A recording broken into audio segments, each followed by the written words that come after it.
Welcome back! This is Jess, and in this video I'd like to go over the pre- and post-assessments we have built into Wowzers.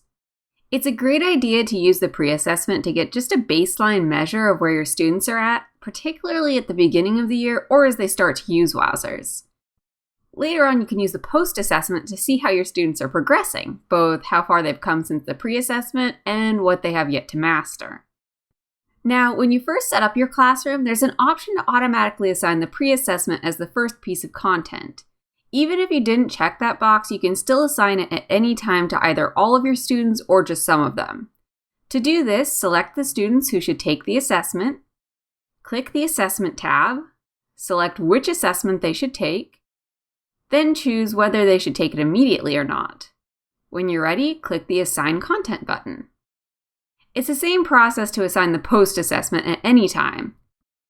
If you'd rather have the pre-assessment and post-assessment included directly in either the group or classroom curriculum path, you can add it to the path by editing it, choosing to add a new section, checking the assessment list, and dragging over the pre- and post-assessments to wherever you'd like them in the path. After students take the pre- or post-assessment, of course you want to see how they did. Head over to the Reports tab and scroll to the bottom. Here you'll see a list of your students, and in this column are the progress reports. Click one to see that student's results. You can choose to see their pre-assessment results, their post-assessment results, or even compare the two results to see their growth. You can also click the Print button at the top to see a list of the standards and the recommended sections to focus on. If you'd like to use this information to create an individual curriculum path for each student, you can do this through the Temporary Path feature.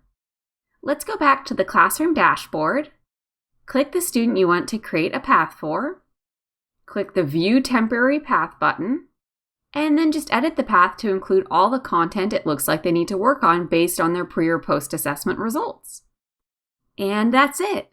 This is a great tool to really personalize learning and measure growth.